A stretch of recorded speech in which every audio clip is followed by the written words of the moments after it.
It was Mr. Lafredo who introduced me to the metric system along with the rest of my class in elementary school many years ago. And Mr. Lafredo told the class two things that I recall.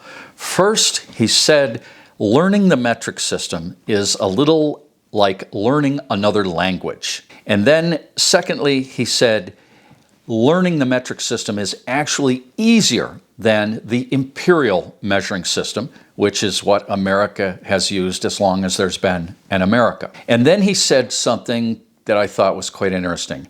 He said, you actually have to be a whole lot smarter to use America's imperial measurement system.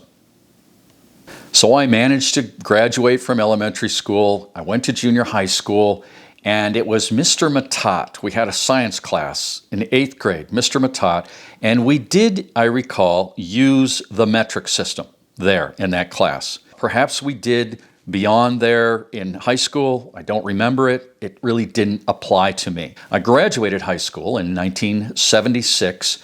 I wasn't sure what to do with myself, but I eventually ended up working in the building trades, working with my hands, building, fixing, remodeling, doing carpentry work, masonry work. These things appealed to me. They resonated with me. They gave me fulfillment in life to do these things, and that was most of my career.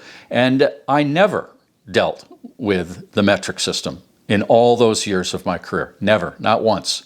There was some cabinet measurement system based on 33 millimeters. I just stayed away from it. I didn't want to deal with that. It wasn't, it was foreign to me. It was another language. It was something I wasn't used to. So now my career is behind me. I've been making YouTube videos about different aspects, tips, techniques about carpentry and things like that here on YouTube.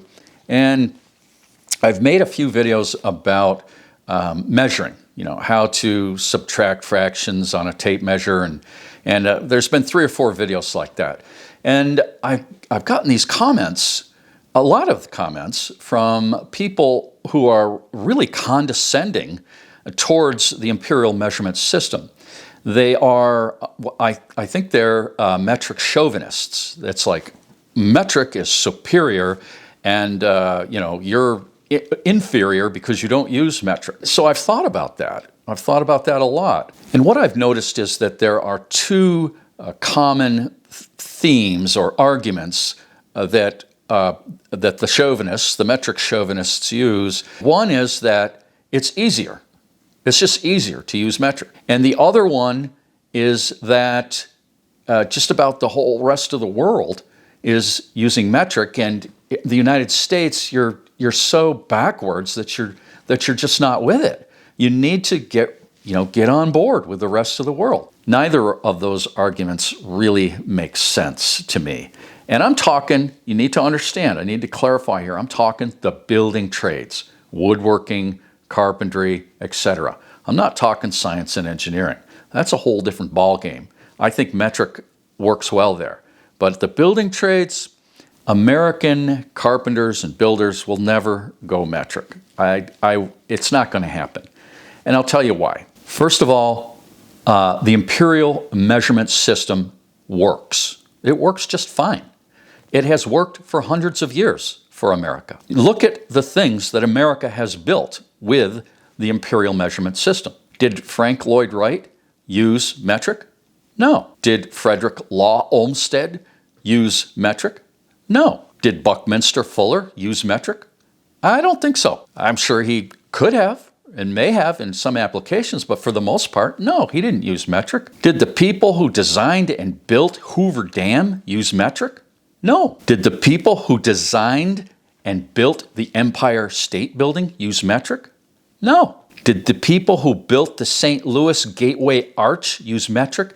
No. We have a history in the United States, an architectural and building history using imperial measurement, feet, inches, fractions of inches, and it has worked. And it's worked very well. Imperial measurements are part of American culture. Imperial measurements in the building trades are a part of my American culture. And there's this move, it seems, to homogenize all the cultures of the world, to make us all more alike. Why bother? Imperial measurement works. Yeah, you gotta be a little bit smarter to use it, but it works. So that's the way it looks to me. If you use metric and you grew up in metric, if that was part of your culture, that's great.